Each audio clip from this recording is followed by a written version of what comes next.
Be Somebody is one of the 3 best songs I've ever written, and it's not number 3. Yeah. Yeah. Yeah. You crazy for this one?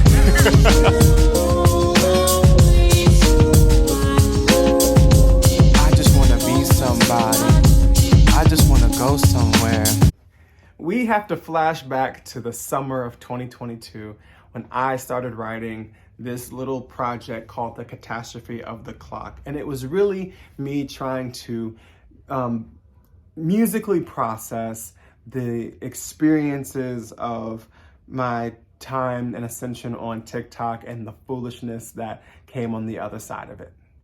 And honestly, I could still look back and be like, Act 1 of The Catastrophe of the Clock is just right. And so I remember before I really started writing on The Catastrophe of the Clock, I had been listening to this beat for several days.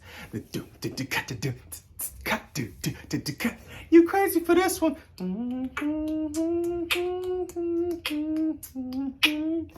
And I kept coming back to this thematic. If you wanna be somebody, if you wanna go somewhere, you better wake up and pay attention. If you wanna be somebody, if you wanna go somewhere, you better wake up and pay attention. So I had a hook initially that was like,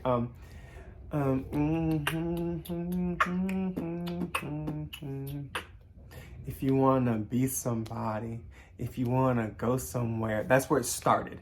I remember this because I was at the park with my children. Don't judge me, but they go do their thing. And so I sit with all the rest of the parents who are staring at the phones, and I stick one headphone in and I listen to the beat like this. And so there I was just like mulling on that concept. And then I don't remember what, I just remember being like, I'm gonna do this. Like, I'm gonna go for it. I'm gonna write this thing. And so, so that was when it shifted. Writing for it happened so naturally. And even the way that it layered, to start it was all a dream, which of course is a reference back to Biggie, baby, baby. And I decided to write it from the perspective of my 2019 self, like summer 2019. We had just purchased a building in Mankato. Church is growing a little bit, but not at the clip that I want it to be growing. And I was still just, gosh, I remember sitting in a parking lot back in, Wayne was a baby, 2012, 2013, and just saying, I want to be the next Disney, and just not being able to let that go. It was all a dream. You see how crazy the future is from dreaming of fame to having more kids. So like that dichotomy of like, oh my gosh, I could just give myself to these different things. I want to be famous to, I got a lot of kids, and I got a lot of kids. The future is going according to plan until you look at old journals and you're like, oh man, interest and skill sets are numerous, but God's plan is what my future was, generous with letting everything go. My whole story was about being like, whatever God wants, I'll do it. Whatever I have to let go of, I'll let it go. I'll press towards the mark of the prize of the heart. Y'all get it.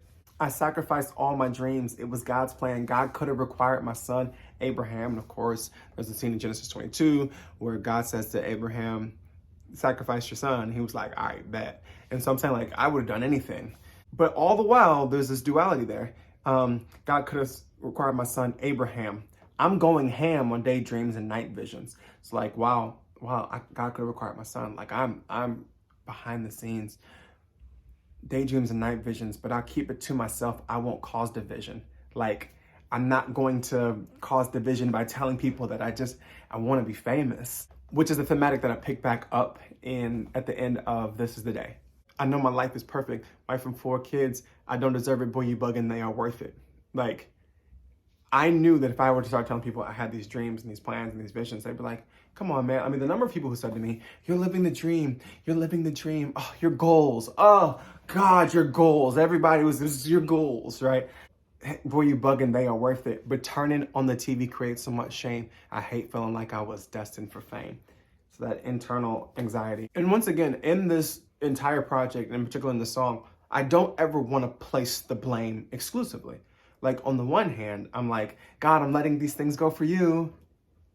ta-da, right? And on the other hand, I'm like, I made this decision, I made that decision, I made this decision, and I'm the one who's over here angsty.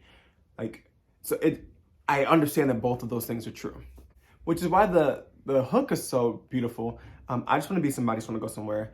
I ain't never been nobody, I ain't never go nowhere. How am I defining somebody? Those dreams and daydreams and night visions, right? Everybody loves somebody, people who have gone somewhere, because ultimately that's what I want. I want to be loved and accepted, but I just want to be somebody. So we started the first verse with, it was all a dream. So the second verse, we go, it's time to wake up. The whole time we're just talking about the dreams that I have.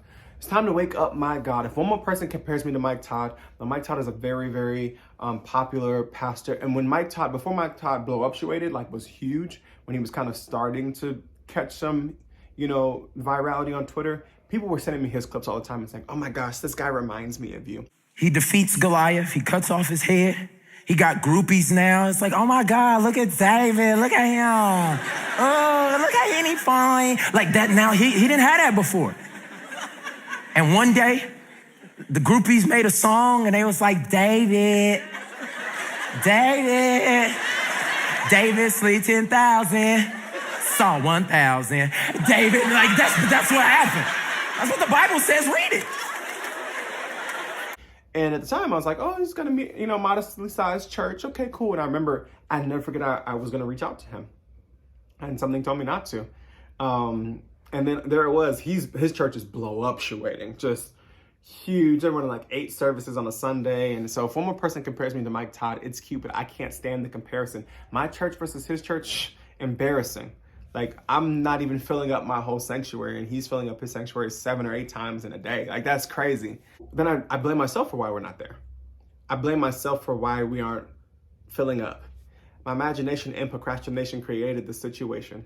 Like, I have so much imagination, but I'm procrastinating on my imagination. I should apply that imagination specifically to the church. Searching for inspiration, a place for pure creation, can't stand my frustration, just Sundays with elation, singing songs by elevation. So I want a place where I could just purely create, but I'm so frustrated that I can't. But I gotta show up and be happy on Sunday. And every Sunday we're singing songs about elevation worship.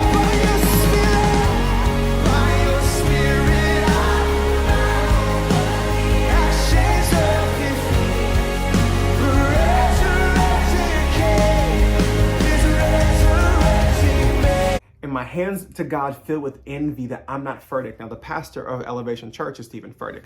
So we're singing their songs, and I'm envious that I'm not Furtick. So I'm envious of Mike Todd, and I'm also envious of Stephen Furtick. So that I'm not Furtick, I mean further, I'm my own enemy. And now I get down on myself. Can't stand what's in my head, ain't no defending me. And I'll be damned if I told the truth. Right? And here, I remember playing this for my kids, and like, did you cuss? I was like, damned, like sentenced, like sent. I'd be damned if I told the truth, because all liars have their place. Because the truth is, I can't tell the truth about it. I couldn't, right? So I get in the car and I'll confess in these interviews, the ones in my head. I'm a person who gets in my car and I like to, be interviewed by Jimmy Fallon. And so that's what I would do, is I'd get in the car and I'd confess all of these dreams in those interviews. But these things in public will never be said. And I have so many ideas that I place in the vaults. Now, if you are a younger millennial or middle millennial, and you had cable, you remember that there was a time of night where Disney Channel stopped being Disney Channel and it became Vault Disney. And so it's like a play on words of like Vault Disney. So like so many ideas are left up in the vault, low key and Imagineer. So you can call me Walt Disney, but I'm dizzy because I think my time has missed me. I recorded like several iterations of this third verse because it's the most honest possible. So much regret for everything that I quit. And I can give you an example all the way back to high school of times where I was like, I think God's telling me to quit this thing, and I just walked away from it. So much regret for everything that I quit. Quitting is how I show my commitment. Like, God, I'm quitting these things because I'm showing I'm committed to you. Success is an idol. And this, the second commandment, you should have no idols, you should make no graven image of anything. So like success is the idol that I put away. Can't you see my offering, God? I'm doing it your way. What's success your way? Like, God, this is my offering. I'm giving up everything. I'm walking away from everything. All the way back to verse 1, he could have required my son Abraham, right? So like, can't you see my offering? God, I'm doing it your way. What's success your way? And then I'm really locked in because I feel like I'm always on the search for what success looks like for you. And I gave up everything to pastor the church. And then I kind of have to joke my way out of my frustration. And so I pull a little Snoop Dogg, from Drop It Like It's Hard. I keep a white flag hanging on my backside, but only on the right side. Yeah, that's the quit side. So like I have to joke about it because I just got uppity with God, right? Like I just kind of got like, can't you see my offer, God? I'm doing it your way. What's success your way? I feel like I'm always on the search. I gave up everything just to pastor the church. I keep a blue flag and it's hanging on my backside, right? And then I make another reference immediately. On recognition, I have a big crush. I just want to be recognized. And then I make the, Fat Joe, Big Pun, Joe reference. I'm not a player. I just crush a lot. And then it's like my conscience kicks in. Be content, bro. You always in a rush. And I go, I'm not a winner. I give up a lot. And then at that moment, you kind of get what the angst that I don't ever actually explore for the rest of this album, which is how hard it was to be ascending in education. To go from being a behavioral specialist to kind of a pseudo dean to a director of equity to an assistant principal to a director of equity, like that ascension like that. And so that angst, I tried to quit every year for God.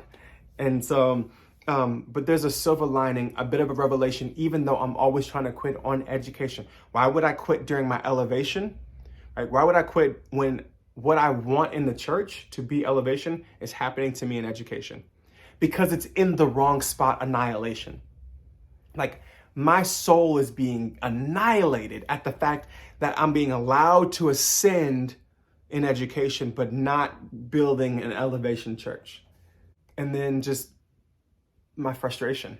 Why is it my unity with God makes me forfeit every opportunity I saw? And then I flip it to God. Is it just you and me? If you love me so much, why can't I be happy? And then I do it again. I pull back. Actually, maybe life is just managing emotional pain. I'm pulling back from how I came for God.